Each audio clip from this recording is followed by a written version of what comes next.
हरियाणा की हर अपडेट के लिए बेल आइकन दबाएं और सब्सक्राइब करें STV हरियाणा न्यूज। कितने आंकड़े फिलहाल सामने आए हैं। हरियाणा में भी कोरोना के मरीजों के आंकड़ों में इजाफा हुआ है। हरियाणा में संक्रमण के आंकड़े लगातार बढ़ रहे हैं और इसी बीच बता दें कि कोरोना के मरीजों की संख्या प्रदेश भर में 1213 हो गई है। तो आंकड़े प्रदेश में भी बढ़ रहे हैं, देश में भी बढ़ रहे हैं, विश्व में भी बढ़ते नजर आ रहे हैं। अब तक 802 मरीज ठीक होकर अपने घर भी लौट चुके हैं। प्रदेश के आंकड़े तमाम दर्शकों तक हम पहुंचा रहे हैं और हरियाणा में कोरोना के 395 एक्टिव मरीज हैं फिलहाल, जो कोरोना वायरस से इस वक्त अपनी लड़ाई लड़ रहे हैं। और ये भी बता दें कि प्रदेश में कोरोना से 16 लोगों की मौत हो चुकी है। 16 लोग कोरोना के संक्रमण के चलते अपनी जान भी गंवा चुके हैं। और इसी के साथ बता दें कि प्रदेश में कोरोना से जो रिकवरी रेट है वो 66.12% है, यानी कि 100 लोग अगर कोरोना से संक्रमित है तो उनमें से 66 लोग हैं जो कोरोना को मात देकर ठीक भी हो रहे हैं, सकुशल अपने घर जा रहे हैं, डिस्चार्ज भी हो रहे हैं अस्पतालों से।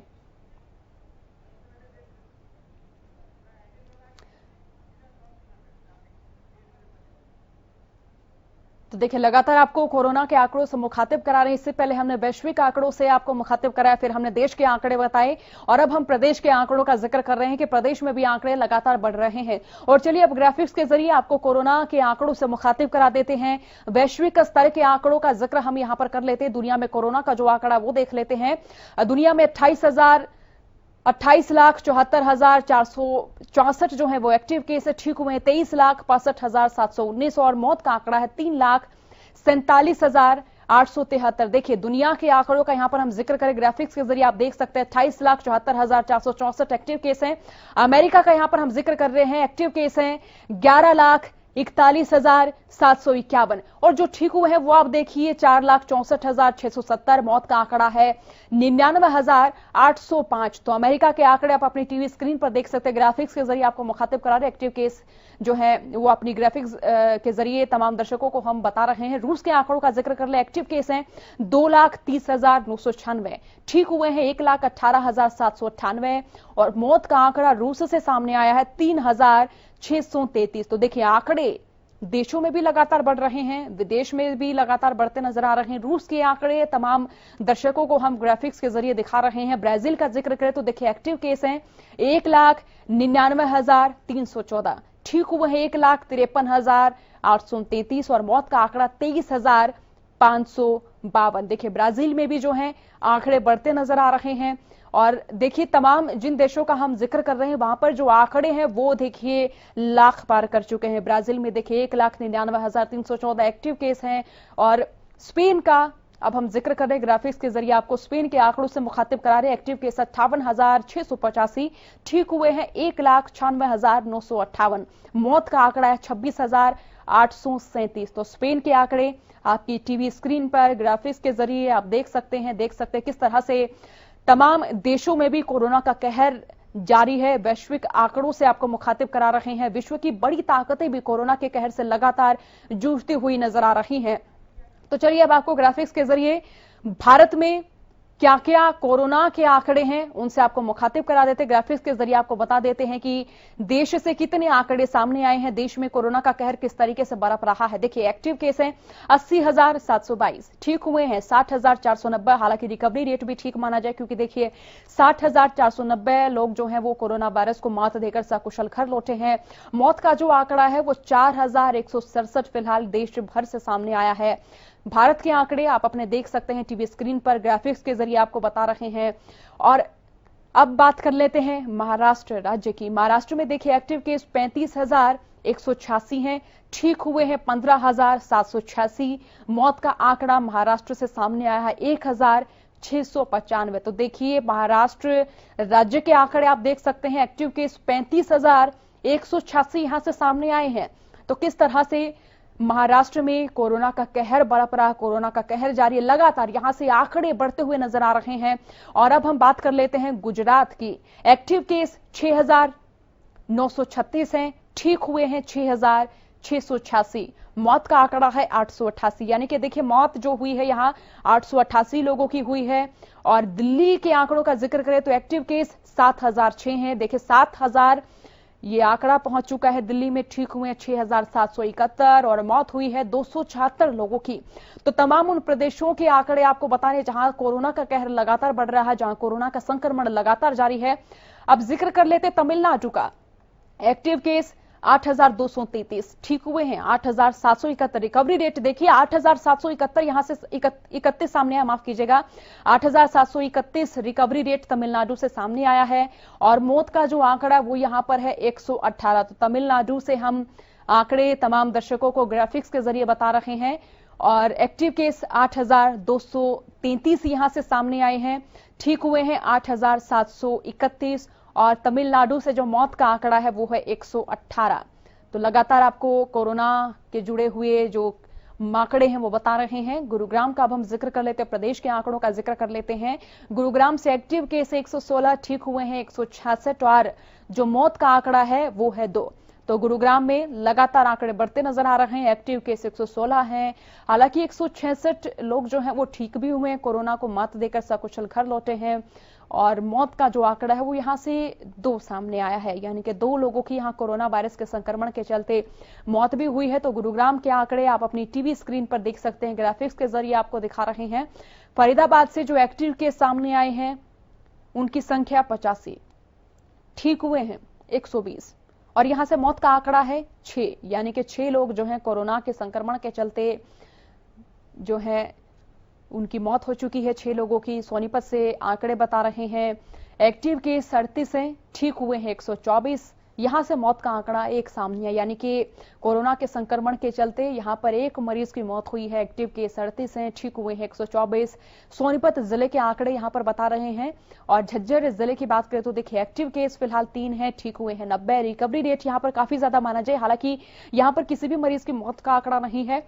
तो झज्जर से ये सुखद आंकड़े हैं, क्योंकि देखिए रिकवरी रेट यहां से लगातार बढ़ता हुआ नजर आ रहा है। नूह की बात करें तो देखिए एक्टिव केस यहां पर 0 है, यानी कि एक्टिव केस यहां पर है ही नहीं। और जो ठीक हुए हैं वो है 65, मौत का आंकड़ा यहां पर भी 0 है। तो देखिए नूह के आंकड़े आपको बता रहे हैं। अब बात कर लेते हैं अंबाला की। अंबाला में जो एक्टिव केस है वो भी 0 है, यानी एक्टिव केस वहां पर है ही नहीं। और जो ठीक हुए हैं उनकी संख्या है 40। मौत का आंकड़ा अंबाला से सामने आया है 2, यानी कि 2 मरीज कोरोना वायरस के संक्रमण के चलते जो है वो काल का ग्रास बने हैं। पलवल के आंकड़े बता दें, एक्टिव केस है यहां पर 4, ठीक हुए हैं 37। और मौत यहां पर 0 है, यानी कि मौत यहां किसी भी मरीज की नहीं हुई है। एक्टिव केस यहां पर 4 नजर आए। पानीपत का जिक्र करें तो देखिए एक्टिव केस यहां पर 18 है और ठीक हुए हैं 33। मौत का आंकड़ा यहां से 3 लोगों का सामने आया, यानी कि 3 मरीज हैं जो कि कोरोना वायरस के संक्रमण के चलते मौत का ग्रास बने हैं, काल का ग्रास बने हैं। और एक्टिव केस 18 हैं। पानीपत में पंचकूला का जिक्र करें तो देखिए एक्टिव केस यहां से 1 सामने आया है, ठीक हुए हैं 24। और मौत का आंकड़ा यहां पर भी 0 है। तो पंचकूला में भी रिकवरी रेट आप देखिए कि 24 मरीज जो हैं वो कोरोना को मात देकर ठीक हुए हैं। एक्टिव केस फिलहाल 1 है यहां से। जींद जिले का जिक्र करें तो एक्टिव केस यहां 11 है और ठीक हुए हैं 18 मरीज। मौत का आंकड़ा यहां भी 0 है। करनाल का जिक्र करें, एक्टिव केस यहां पर 16 हैं, ठीक भी 16 ही मरीज हुए हैं। मौत का आंकड़ा यहां से 1 सामने आया है, यानी कि तमाम उन जिलों की स्थिति दिखा रहे हैं जहां पर कोरोना का कहर लगातार जारी है। हालांकि रिकवरी रेट भी यहां का लगातार बढ़ता नजर आ रहा है। यमुनानगर की बात करें तो देखिए एक्टिव केस 0 है, राहत की बात मानी जाए, ठीक हुए हैं 8, ये भी राहत की बात मानी जाए। मौत का आंकड़ा जो है वो 0 है। तो यमुनानगर से आप आंकड़े देख सकते हैं। और सिरसा से अगर हम बात करें आंकड़ों की तो एक्टिव केस फिलहाल सिर्फ 1 ही है, ठीक हुए हैं 8। मौत का आंकड़ा यहां पर भी 0 है। तो देखिए सिरसा कोरोना फ्री होने की कगार पर है। यहां पर 8 जो मरीज हैं वो ठीक हो चुके हैं। एक्टिव केस जो है वो फिलहाल 1 ही यहां से सामने आया है। फतेहाबाद का जिक्र करें तो देखिए एक्टिव केस यहां से 3 सामने आए हैं और 6 मरीज हैं जो कोरोना को मात देकर ठीक भी हुए हैं, सकुशल अपने घर भी लौटे हैं। और मौत का आंकड़ा यहां से भी 0 सामने आया। तो फतेहाबाद में भी देखिए जो आंकड़े हैं उनमें देखिए जो रिकवरी जिन लोगों की हुई है वो 6 हैं। और भिवानी का जिक्र करें तो देखिए एक्टिव केस यहां 2 हैं फिलहाल और ठीक हुए हैं 6। और मौत का आंकड़ा हालांकि यहां भी 0 है। हालांकि भिवानी में जो आंकड़े हैं वो दिन प्रतिदिन बढ़ने की संभावना मानी जा रही है, क्योंकि ग्रामीण क्षेत्रों में यहां कोरोना वायरस अपना दस्तक दे चुका है। रोहतक का जिक्र करें तो एक्टिव केस यहां से 5 सामने आए हैं, 10 ठीक भी हुए हैं और मौत का आंकड़ा यहां से 1 सामने आया है। महेंद्रगढ़ का जिक्र करें तो देखिए एक्टिव केस 15 यहां से सामने आए हैं। 6 मरीज जो हैं वो कोरोना को मात देकर ठीक भी हुए हैं। मौत का आंकड़ा महेंद्रगढ़ में भी 0 है। तो तमाम प्रदेशों के जिलों की स्थिति बता रहे हैं। हिसार का जिक्र करें तो एक्टिव केस यहां 17 सामने आए हैं, ठीक हुए हैं 3 और मौत का आंकड़ा यहां भी 0 है। यानी कि देखिए रिकवरी रेट भी प्रदेश में जो है वो औसत माना जाए। रेवाड़ी का भी अगर जिक्र करें तो एक्टिव केस 15 हैं। टीवी स्क्रीन पर आप ग्राफिक्स के जरिए देख सकते हैं और एक जो है वो मरीज ठीक भी हुआ है कोरोना को मात देकर, और जो मौत का आंकड़ा वो भी यहां पर 0 है। चरखी दादरी का जिक्र करें तो देखिए एक्टिव केस 6 है, ठीक हुए हैं 1, मौत का आंकड़ा यहां से 0 सामने आया है। और अब बात कर लें कैथल की। कैथल में जो एक्टिव केस है वो है 3, ठीक हुए हैं 3 और मौत का आंकड़ा कैथल से भी 0 सामने आया है। इसे राहत की बात मानी जाए। एक्टिव केस भी 3 है, ठीक भी 3 मरीज हुए हैं कोरोना को मात देकर। और कुरुक्षेत्र का जिक्र करें तो देखिए एक्टिव केस 15 है यहां और ठीक हुए हैं 3 और मौत का आंकड़ा कुरुक्षेत्र से भी 0 सामने आया है। तो देखिए प्रदेश के आपको मुखातिब करा रहे हैं। ग्राफिक्स के जरिए हमने आपको दिखाया कि किस तरह से प्रदेश में कोरोना का संक्रमण लगातार बढ़ रहा है। तो इसी बीच प्रदेश की स्थिति का जायजा लेने के लिए हम रुक कर लेते हैं हमारे संवाददाता मनोज वशिष्ठ की ओर। मनोज, आप भी बताएं यहां पर कोरोना की क्या स्थिति देखी जा रही है और किस तरह से लगातार यहां पर कोरोना का आंकड़ा बढ़ रहा है।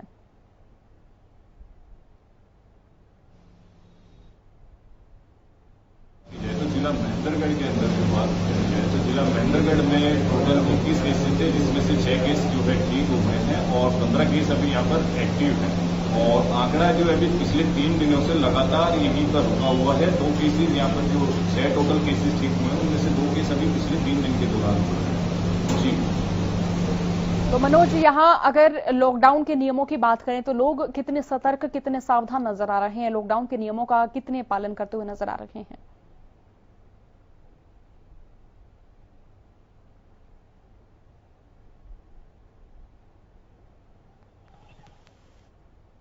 की जो है छूट दी हुई है उस हिसाब से ना होते हुए कई दुकानदार लगातार जो है अपने व्यापार और प्रतिष्ठानों को खोल रहे हैं। साथ ही जो है जो जैसे कि लॉकडाउन में नियम बताया गया है कि 60 साल से अधिक के व्यक्ति और बच्चे रोड पर जो है ना नजर आए। इससे भी हमने आपको जो है वीडियो के द्वारा दिखाया है, जिसके अंदर 60 साल से बुजुर्ग के व्यक्ति जो कैंटीन के अंदर भी जहाँ पर सामान एक्स सर्विस मैन का दिया जाता है वहाँ पर किस तरीके से सोशल डिस्टेंसिंग की धज्जियां उड़ रही है, साथ ही जो है लॉकडाउन की धज्जियां उड़ रही है। और तीसरी बात लॉकडाउन के नियमों की जाए तो लॉकडाउन के नियमों में जैसा बताया गया था, जो जिला महेंद्रगढ़ की स्थिति है वो लोकल केसेस ना होने की वजह से सारे केसेस जो दिल्ली से यहाँ पर ट्रैवलिंग करके आए थे उनके द्वारा यहाँ पर जो है कोरोना संक्रमित पाए गए थे। और अभी भी वही स्थिति जारी है कि यहाँ पर रोज लोग जो है ड्यूटी करने बाहर जाते हैं और बाहर से यहाँ आते हैं या जो बाहर रह रहे हैं वो लोग यहाँ पर आ रहे हैं। इस वजह से जो स्थिति है यहाँ पर कोरोना के केसेस की इतनी हुई। अन्यथा महेंद्रगढ़ में लास्ट तक में जब पूरे हरियाणा में केसेस हो गए थे तो महेंद्रगढ़ सबसे लास्ट ऐसा जिला बचा था जिसके अंदर कोई भी केस नहीं था। लेकिन जिस तरीके से ट्रैवल हिस्ट्री की बात की जाए दिल्ली से ये केसेस सारे के सारे यहाँ पर जो आए हुए हैं ये माने जाएंगे। बहुत शुक्रिया मनोज तमाम जानकारी के लिए। हालांकि महेंद्रगढ़ में पहले कोरोना के जो आंकड़े हैं वो नहीं सामने आए थे। महेंद्रगढ़ और रेवाड़ी ग्रीन जोन में थे, लेकिन देखिए यहाँ भी जो आंकड़ा बढ़ रहा है वो भी चिंता का विषय माना जाए। हालांकि रिकवरी रेट भी लगातार बढ़ता हुआ नजर आ रहा है और लगातार हम जानने की कोशिश करें प्रदेश के अलग अलग जिलों से हमारे संवाददाताओं के जरिए कि प्रदेश के जिलों में क्या कुछ कोरोना की स्थिति बनी हुई है। अभी हम रुक कर लेते हैं हमारे संवाददाता सतबीर लंबोरिया की ओर। सतबीर, आप भी अपने क्षेत्र में बताएं कोरोना का संक्रमण यहां पर कितना है और किस तरह से स्वास्थ्य विभाग यहां पर मुस्तैद है। अगर यहाँ फतेहाबाद जिले की बात करें कोरोना को लेकर के, तो अभी यहाँ से महाराष्ट्र से 10 लोग यहाँ आए थे, इनमें 3 पॉजिटिव पाए गए हैं। बाकी यहाँ की स्थिति जो है वो बिल्कुल काबू है और इन लोगों की कल ही पॉजिटिव रिपोर्ट आई है। ये 2 दिन पहले ही महाराष्ट्र से यहाँ पहुंचे थे, तो इसके कारण अब हम ये कह सकते हैं कि अभी हमारा जो जिला है वो हालांकि सेफ जोन में था। यहाँ पहले जो 1-2 पॉजिटिव केसेज आए थे वो बाकायदा नेगेटिव होकर के स्वस्थ होकर के घर जा चुके हैं और अब जो है वो फिलहाल 3 केसेज और आने की वजह से जिला जो है वो ऑरेंज जोन में है और कहीं ना कहीं खतरे से खाली नहीं होगा। मैं आपके यही कहना चाहूँ। सतबीर, देखिए फतेहाबाद से जो आवाजाही है वो भी लगातार शुरू हो चुकी है, तो अगर इसी बीच देखें तो पुलिस प्रशासन ने कितनी और कड़ी मुस्तैदी बढ़ाई है? पुलिस प्रशासन किस तरह से और भी ज्यादा तीव्रता से मुस्तैद नजर आ रहा है? देखिए सोनिया, यदि पुलिस प्रशासन की बात करें और अलग अलग विभागों से प्रशासनिक अधिकारी कहीं ना कहीं जिम्मेदारी के तौर पर तैनात किए गए हैं, वो अपनी जगह ड्यूटी सही कर रहे हैं, लेकिन अब जो लोग हैं वो कहीं ना कहीं हम देख सकते हैं कि वो बेपरवाह नजर आ रहे हैं। और जिस व्यक्ति को घर से बाहर कोई काम नहीं है उसके बावजूद भी वो घर से बाहर जाता है, और यानी कि आम आदमी ने जो जीवन है उसको आम रूटीन में जैसे पहले कोरोना से पहले का समय था उसी तरह से प्रस्तुत कर रहे हैं। और सतबीर, यहाँ पर अगर बाजारों का जिक्र करें तो क्या बाजार पूर्ण तौर पर खुल चुके हैं? और अगर खुल चुके हैं तो क्या लोग सोशल डिस्टेंसिंग का पालन करते नजर आ रहे हैं? क्योंकि ये भी एक गंभीर बात मानी जाए कि लोग बाजारों में जा भी रहे हैं, तो इस बीच ये भी डर माना जाए कि कहीं ना कहीं संक्रमण के आंकड़े भी बढ़ जाएंगे। आपने सही कहा कि वाकई जो बाजार हैं वो आम दिनों की तरह खुलने लगे हैं, और यहाँ किसी भी प्रकार का जो सोशल डिस्टेंसिंग का मैटर है उसको ध्यान में नहीं रखा जाता, और ना ही तो इसमें अगर खरीदारों की बात करें तो वो भी इसी प्रकार लापरवाह नजर आ रहे हैं, और दुकानदार भी कहीं ना कहीं सोशल डिस्टेंसिंग का और प्रशासनिक जो आदेश हैं उनकी पालना करते नजर नहीं आ रहे हैं। सतवीर, अगर यहाँ पर स्वास्थ्य विभाग में अगर सुविधाओं का जिक्र करें, तमाम व्यवस्थाओं का जिक्र करें, तो वो किस तरह से नजर आ रही हैं? क्या यहाँ के जो मरीज हैं, जो कंटेनमेंट जोन्स में जो लोग रह रहे हैं या फिर जो क्वारंटीन सेंटर में जो लोग रह रहे हैं, क्या कुछ प्रतिक्रिया उनकी ओर से सामने आ रही है? देखिए, कल से पहले की बात करें तो यहाँ के ज्यादातर जो क्वारंटाइन जो लोग रखे गए थे वो हालांकि सब स्वस्थ होकर के अपने अपने घरों में चले गए थे, और प्रशासन ने बाकायदा आइसोलेशन वार्ड बना करके उनको अलग अलग सुरक्षित रखने का काफी प्रबंध किया है। लेकिन अब जो है ना, जो ये गेहूं का सीजन आया है और जिसमें सरकार की ओर से कहीं ना कहीं ढील दी गई है, उसके बाद काफी दिक्कत देखने को मिल रही है। और उसके बाद से जैसा कि आप देख ही रहे हैं कि कितने भारी संख्या में जो यहाँ कोरोना केसेज बढ़े हैं, और यहाँ तक कि जो 3 केसेज अभी पॉजिटिव पाए गए हैं वो सभी केसेज महाराष्ट्र के बॉम्बे से एक गाड़ी के जरिए यहाँ पहुंचे थे, और वही लोग पॉजिटिव पाए गए हैं। बाकी सब यहाँ का जो व्यवस्था की अगर बात करें तो वो बिल्कुल सुचारू रूप से सही चल रही थी, और प्रशासन कहीं ना कहीं अपनी उस स्थिति पे पकड़ बनाए हुए था। सोनिया, यानी कि यहाँ पर जो मरीज सामने आए हैं, जिनमें संक्रमण के आंकड़े ज्यादा सामने आए हैं, उनमें से ज्यादातर वो व्यक्ति रहे हैं जिनकी खास तौर पर ट्रैवल हिस्ट्री रही है, यानी जिनकी आवाजाही रही है। तो आवाजाही को रोकने के लिए प्रशासन ने क्या किसी तरह से कड़े कदम नहीं उठाए हैं? देखिए सोनिया, अब जो हालात ये हैं कि हरियाणा में गेहूं का सीजन था, और इसको लेकर के जैसे जैसे प्रशासन ने ढील छोड़ी और उसका नाजायज फायदा लोगों ने उठा करके ना और ये आवाजाही शुरू कर दी, और जिसकी वजह से आज ये जो आंकड़े बढ़े हैं या जो ये केसेज आए हैं उसी का परिणाम है। जी सोनिया, बहुत बहुत शुक्रिया सतबे तमाम जानकारी के लिए। तो चलिए अब रतिया का जायजा लेने के लिए रुक कर लेते हैं संवाददाता अशोक ग्रोवर की ओर। अशोक, आप भी बताएं, रतिया में कोरोना के कितने आंकड़े सामने आए हैं, जो रिकवरी रेट है वो कितना रहा?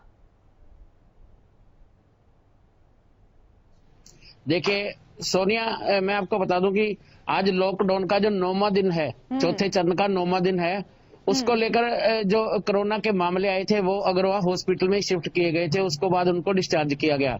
अभी जहां तक बात है, मैं आपको बता दूं कि रतिया में जो बाजार के लोग हैं वो असमंजस में है, क्योंकि प्रशासन द्वारा जो गाइडलाइन जारी अभी तक नहीं की गई चौथे चरण की। हालांकि सिरसा में दुष्यंत चौटाला ने जो सप्ताह में 7 दिन बाजार खुलवा दिया, मगर जो रतिया में है दुकानदार वो इस बात को लेकर असमंजस में है, वो दुकानें खोलें तो कैसे खोलें, किस दिन बंद करें, किस दिन खोलें।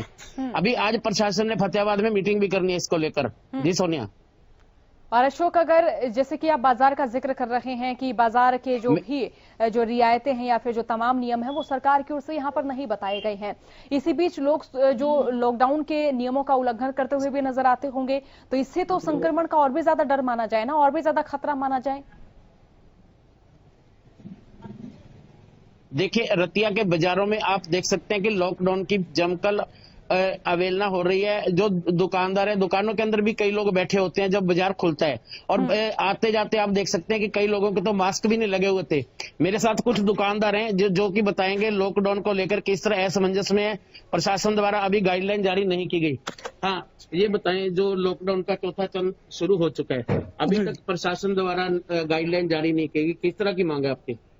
हमारी मांग तो सर ये है कि प्रॉपर बाजार खुलना चाहिए, जैसे पूरा सिरसा खुल चुका है और जो एयरलाइंस है वो भी चला दी गई है। जहां से ये सारा सिस्टम या बीमारी बाहर से आई है एयरलाइन की वजह से, वो भी चला दी गई है। लेकिन बाजार में क्या है कि प्रशासन की बहुत अनगहली हो रही है।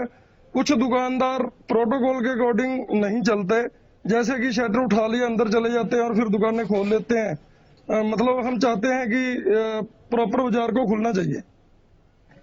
सोनिया, आपने अभी सुना कि दुकानदारों का कहना है कि सप्ताह में 6 दिन तो बाजार खुलना चाहिए, उसका समय निर्धारित किया जाना चाहिए, और जो सप्ताह का रविवार है उसको लेकर पूरा बाजार बंद किया जाना चाहिए, जिसको लेकर वो इस मामले में बता रहे हैं कि वो प्रशासन का सहयोग करने के लिए भी तैयार हैं। बिल्कुल, बहुत बहुत शुक्रिया अशोक तमाम जानकारी के लिए और रतिया की स्थिति से मुखातिब कराने के लिए। तो हमारे इस खास बुलेटिन में हमने तमाम दर्शकों तक पहुंचाए वैश्विक आंकड़े, देश के आंकड़े, प्रदेश के आंकड़े, और बताया अपने संवाददाताओं के जरिए कि जिलों में क्या क्या स्थिति बनी हुई है। लॉकडाउन का ये चौथा चरण है। चौथे चरण के दौरान जो जनता है वो कितनी सतर्क नजर आ रही, कितनी सावधान नजर आ रही और कितनी लापरवाह भी नजर आए। तो हमारे इस बुलेटिन में आपने ग्राफिक्स के जरिए जाना वैश्विक आंकड़े, देश के आंकड़े और प्रदेश के आंकड़े। फिलहाल के लिए इस बुलेटिन में इतना ही। बने रहिए हरियाणा न्यूज के साथ। नमस्कार।